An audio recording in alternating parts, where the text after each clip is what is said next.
Is back. Well, that was Justin Trudeau's motto when he was first elected back in 2015, and a pillar of proof, he promised, would be when he wins a seat on the UN Security Council as a non-permanent member, something that the Harper government failed to do back in 2010.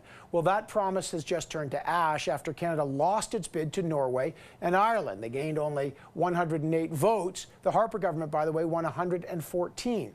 Now, the government spent 5 years and $2 million lobbying hard for a spot at the table. Is this a rebuke of Justin Trudeau's global leadership or Canada's place in the world? Did his rhetoric match reality? To talk about that and lots more, we are now joined by the former U.S. ambassador to the United Nations and most recently the author of her memoir, The Education of an Idealist, Samantha Power. Great to have you on the program, and I hope you're all well and your family's well in this COVID crisis, Samantha. We're all trying to compute why Canada would not get this seat. I know you have Irish roots, so congratulations to Ireland on that. What does it mean for Canada's position in the world, Samantha?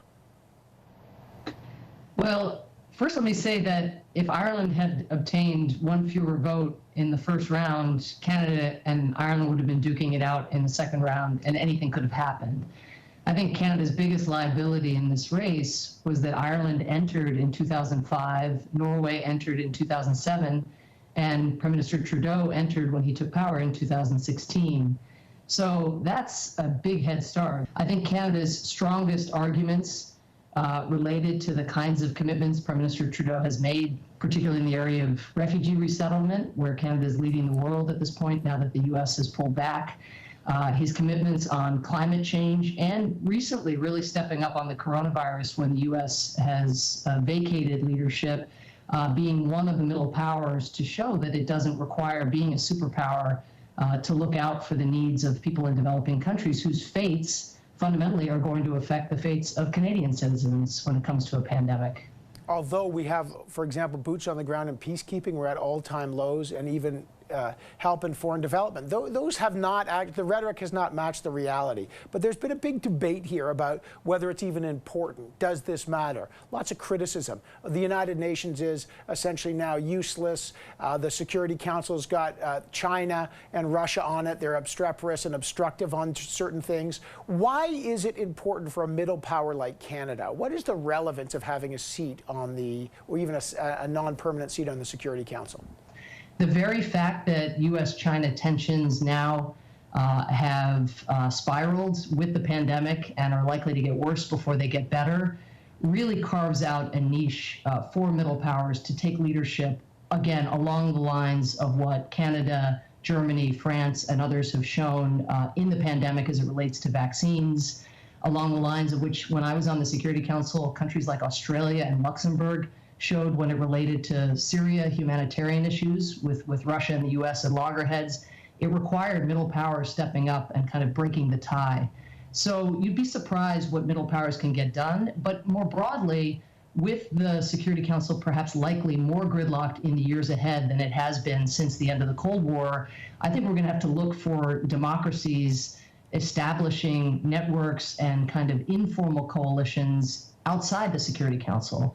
And my major message, if I had the ear of people in high places in Canada, would be keep doing what you're doing, keep leading it. Don't lead just for the sake of a Security Council campaign, but take that show on the road and recognize that the kind of leadership that Trudeau tried to show over the last few years, because it was intrinsically important, but also because it would help Canada get a Security Council seat, is precisely the kind of leadership that democracies and middle powers are going to have to show in light of the U.S.-China standoff. Let's talk. You've said a number of times the U.S. under Donald Trump has retreated from the world stage. You've said openly in a series of interviews that they've bungled the response to COVID. These all have kind of consequential political and geopolitical consequences here. Talk about that. I mean, has the U.S. permanently retreated from the world stage, and what is the consequence of that, and how has the COVID situation accelerated maybe the shifting sands going on right now? When I was U.S. ambassador to the UN, a number of Latin American ambassadors said to me at different occasions, when America sneezes, we catch a cold.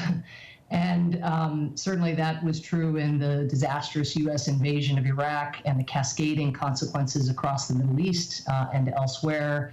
It is true when the U.S. pulls out of the World Health Organization at the height of a global pandemic. That means fewer resources are going to be dedicated to helping countries in the developing world who are being overrun now by the pandemic.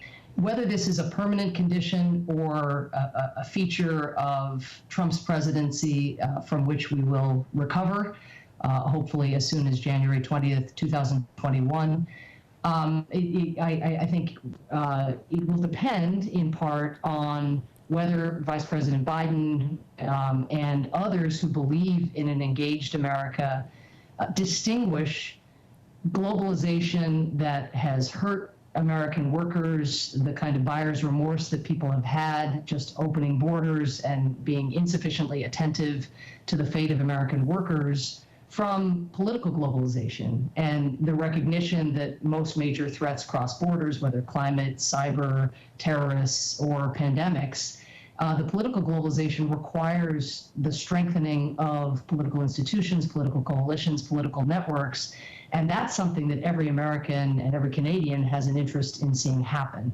But again, I think right now there's a temptation in some circles to throw baby out with bathwater.